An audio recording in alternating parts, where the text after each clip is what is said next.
دا نه چې ښځې ته دې شا کړي او خبرې مکروه دي. دا یو ورور سوال کړی چې دا خبره موږ اورېدلې ده په درسونو کې چې د ماسخوتن د مانځه نه بعد خبرې کول دا نه دي روا مګر د ضرورت دپاره. نو وایي موږ چې نن سبا وګورو نو د ماسخوتن دا مونځ اکثر امامان یې په اول وخت کې کوي یا اول وخت یې نږدې کوي. نو اوس موږ څه چلو کوو هلته مونځ وختي وشي او د هغې نه بعد ډېر ټیم دی او خبرې کول وي ناروا دي. الجواب دا خبره د ضرور غلطه چې خبرې کول ناروا دي. ناروا نه دي، مکروه دي. او مکروه او ناروا کې څه فرق دی؟ چې ته سمه اورېدلي درسونو کې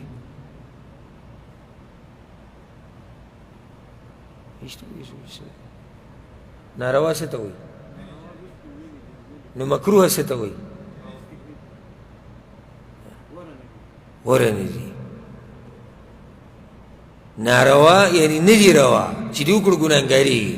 مکروه نه دي پکار که دې وکړو ګناهګارېږي نه دې ته مکروه وایي. اوس یې پوه شوئ؟ او د افسوس خبره ده بعض چې ډېرو کې کښېني یا خپل مجلسونو کې نه پلانې کار مکروه ده مکروه ده مکروه باندې پوهېږي مکروه څه ته وایي. ها بعض علما مکروه ټکې خصوصا پخواني علما هغوی به د مکروه ټکې د حرام دپاره مې استعمالو. خو مشهور اوس دا دی چې فقها مکروه هغه کار ته وایي چې نه کولې غوره دي او که چا وکړو نو ګناهګارېږي نه. او حرام او ناروا هغه کار ته وایي چې نه کولې په تا لازم دي او که دې وکړو نو په حرامو کې واقع شو ګناهګار شو. ماسخوتن مانځه نه بعد خبرې کول دا مکروه دي. او په دې کې صحیح حدیث دی په صحیحینو کې دا حدیث دی د ابو برزه رضی الله عنه پیغمبر صلی الله علیه وسلم مبارک وي چې کان یکره النوم قبل العشاء والحدیث بعدها. پیغمبر صلی الله علیه وسلم به د ماسخوتن د مانځه نه مخکې خوب نه خوښو او د ماسخوتن د مانځه نه بعد به خبرې نه خوښولې. ولې دا مکروه دی دا خوب؟ ځکه چې د دې سره ماسخوتن مونځ نه تلی شي. یو سړی ماسخوتن مانځه نه مخکې ویده شو اکثر د ماسخوتن مونځ وي او یا که راپاڅي نو سستي پکې په مانځه پوه هم نه شي. خبرې ولې مکروه دي؟ خو واضحه ده چې سهار مانځه نه ماسخوتن مانځه نه باید یو سړی کښېني او لیږي نو دی به د شپې تهجدو ته پاڅي. څه خیال دی؟ نشي. ها داسې هم شوي دي چې سهار فرضي مونځ ته هم پاتې شي. داسې هم شوي دي چې سهار فرضي مونځ ته هم پاتې شي. درېیم نقصان دا کیدی شي د شپې چې خوب ونه کې او شپه دې په خبرو کې تېره کړه نو ورځ به دې بیا داسې تېره شي چې سستي به دې پکې نو عبادت به دله په ښه طریقه نه کېږي.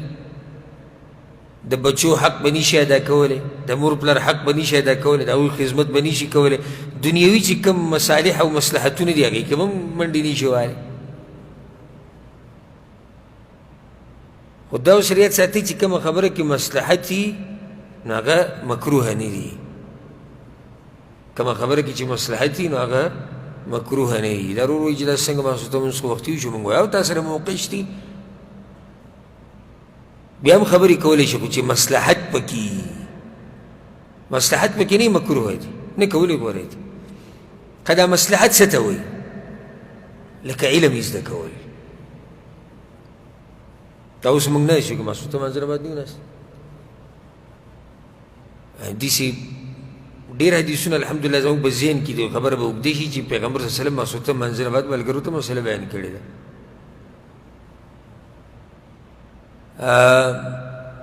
میلمه سره وخت تېروئ. دا نه چې میلمه ماسخوتن مانځه نه بعد راشي او تا کمبل اغوستی چې جي مکروه دی میلمه سره په دې هم دلیل شته الحمدلله میلمه سره وخت تېرول دا نه مکروه ښه د ښځې سره ګپ شپ لګول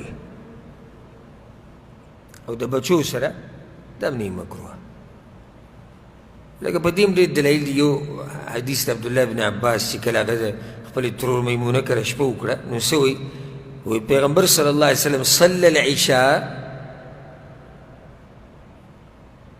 ماسوته مونځ یې وکړو ثم دخل بیا کور ته راغی فحدث اهله بیا د خپل کور والا سره خبرې شروع کړه څه وخته پورې خبرې وکړې بیا ویده شو دې نه ثابته شو چې ښځې سره خبرې اترې کول دا جایز دي بغیر د کراهیت نه دا نه چې ښځې ته دې شا کړي او خبرې مکروه دي یا بچو سره کېناسته هېڅ خبره نه دغه شان د چا په منځ کې جوړ جاړی راوسته د اصلاح خبرې دا هم مکروه نه دي ماسوته منځنه باید ته کښېنې کسانو سره څه مسله ده هېڅ خبره نه دي هېڅ کراهیت نشته ها د چا دپاره سفارش کې لاړې یو کس سره څه مسله ده څه کار دی څه خدمت دی ته ورله منډه وهې هېڅ خبره نه دا غوره کار دی په دې خو الله اجر ورکوي چا ته د ښه کار امر کول د بد نه منع کول دا قسمه خبرې بغیر کراهیت نه روا دي بلکې ثواب دی پکې خلاصه دا شوه چې د ماسوتن د مانځه نه بعد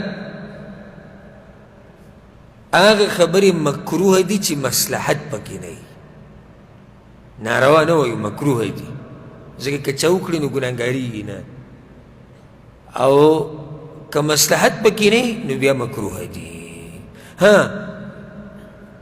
داسې کیدی شي چې ماسوتن مانځه نه بعد خبرې حرام وي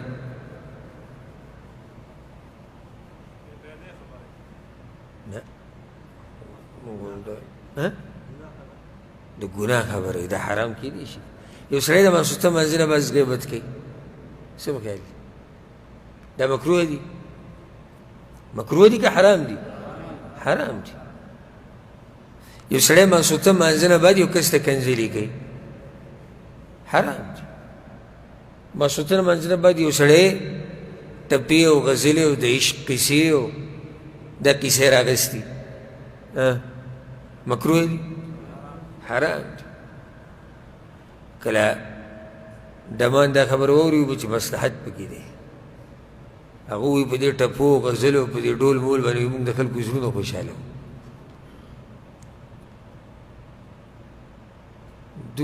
دا ډمان ګورم په یو تمه ناستي ګورې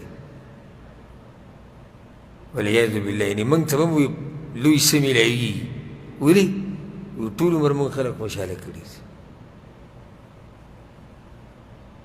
نو هر هغه کار چې حرام دی هر هغه خبره چې حرامه ده وینا حرامه ده ماسوته منځه نه بعد حرامه ماښام جایز ده ماښام هم حرام هر وخت کې حرام دي خو هغه خبره چې حرامه نه ده او فایده پکې نشتي مصلحت نو هغه مکروه ده ماسوته منځه نه بعد او چې مصلحت پکې بیا پکې کراهیت هم نشتي والله اعلم